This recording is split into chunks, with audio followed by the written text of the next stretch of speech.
आज मैं बात करूंगा कि सर्दियाँ आ चुकी है। लगभग नवंबर स्टार्ट हो गया है, तो कुछ महीने तक सर्दियाँ रहने वाली है। तो इसमें आपको सबसे इम्पोर्टेंट अपनी हेल्थ का ध्यान रखना है। देखो, सर्दियों में क्या होता है ना कि हमें बड़ा आलस आता है। हम सोचते हैं कि यार थोड़ी देर बाद उठ जाता हूँ, फिर करते करते वो 1 घंटा हो जाता है। जैसे ही अलार्म बजता है हम उसे बंद करके फिर सो जाते हैं। फिर देखते तो 1 घंटा ऊपर हो जाता है। तो मैं आज सर्दियों की क्यों बात कर रहा हूँ। देखो, सर्दियों में एक तो हमारा, जहाँ तक मैंने पढ़ा है और बहुत सारी वीडियो भी देखी, सर्दियों में अगर मैं वेट गेन करना हो या वेट लॉस करना हो तो इजीली हो जाता है।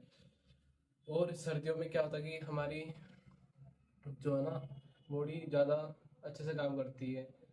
और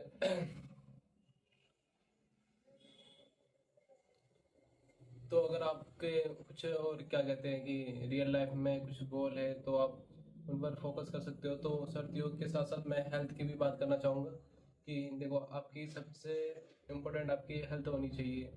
आप इसे इग्नोर नहीं कर सकते, क्योंकि क्या होता है ना कि हम कुछ भी खा रहे होते हैं, कभी सो रहे होते हैं, कभी उठ रहे होते हैं, बट जो हमारी जो हेल्थ है ना, कैसे बताऊँ मैं आपको, बहुत इंपॉर्टेंट है। जैसे सांस जरूरी है वैसे हेल्थ।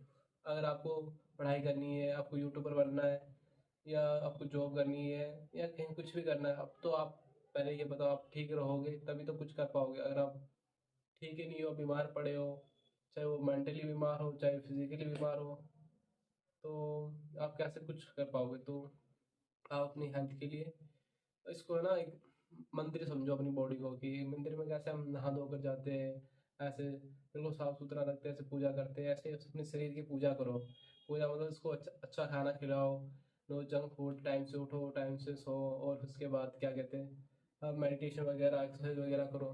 क्योंकि अगर हमारा शरीर ठीक रहेगा तो हम सारे जो हमारे टारगेट है, लक्ष्य है अपनी लाइफ को लेकर, वो सारे अचीव कर पाएंगे। क्योंकि ये मैं पर्सनली बता रहा हूँ कि मैं भी कुछ थोड़े दिन पहले बीमार हो गया था। तो मैं हालांकि जॉब भी कर रहा हूँ साथ में, तो क्या होता कि 3-4 दिन के लिए मैं नहीं गया, क्योंकि मैं बीमार हो गया। मैं और अब मेरी हालत नहीं है उठने की, कुछ करने की। तो ऐसे मुझे रियलाइज़ हुआ कि अपनी बॉडी को संभाल के रखना, उसकी केयर करना बहुत ज़रूरी है। क्योंकि फिर उस बीच में मैं यूट्यूब वीडियोस भी नहीं डाल पाया कई बार। तो क्यों होता है, मेरी बीच बीच में तबीयत खराब हो जाती है, फिर मैं और आलस आ जाता है, फिर मन नहीं करता। तो अगर आपका शरीर एक्टिव रहेगा, सही रहेगा, बिल्कुल स्वस्थ, तो आपके अंदर से भी वो जोश आएगा कि नहीं, काम करता हूँ, वीडियोस बनाता हूँ, पढ़ाई करता हूँ। तो बहुत सारी चीज़ें हैं। अगर आप खुद ही ऐसे लेजी रहोगे कि यार छोड़ो यार, क्या ही करना, तो फिर तो मुश्किल है।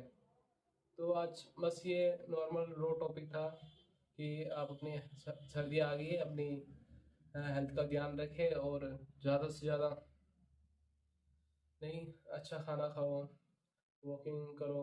मतलब कुल मिला के यही है कि आपको अपना शरीर का ध्यान रखना है। क्योंकि आपको एट द एंड आपका साथ सिर्फ आप खुद देने वाले हो। एक टाइम के बाद सब पीछे हट जाएंगे। देखो, जिसको जितना साथ देना है एक टाइम तक वो देते हैं, चाहे पेरेंट्स हो, चाहे भाई हो, चाहे बहन हो, चाहे और कोई आपके दोस्त हो। बट एट द एंड आपको खुद का साथ खुद देना पड़ता है। खुद के साथ के लिए अपने आप को मजबूत रखना पड़ेगा, मेंटली, फिजिकली, फाइनेंशियली। तब जाके आप खुद के लिए कुछ कर पाओगे। तो इसके लिए आपकी बॉडी, आपकी हेल्थ एकदम ठीक होनी चाहिए, तब जाके आप कर सकते हो। बस यही मतलब रो वीडियो था मेरा। और मैं जैसे कि 1 नंबर स्टार्ट होते ही मैंने कहा था कि मैं डेली वीडियोस लाऊंगा, चाहे वो 2 मिनट का हो, 3 मिनट का हो, बट मैं कोशिश कर रहा हूँ कि डेली वीडियोस मैं डालूँ। हालांकि कुछ टॉपिक ऐसे ही ना, टाइटल कुछ ठीक है, बट और क्या कहते हैं, बट जो है कि मैं कोशिश कर रहा हूँ कि डेली वीडियोस एटलीस्ट डालूँ। और अब धीरे धीरे कोशिश कर रहा हूँ कि थोड़ा कुछ रिसर्च वगैरह करके अच्छे टॉपिक्स वगैरह और डालूँ।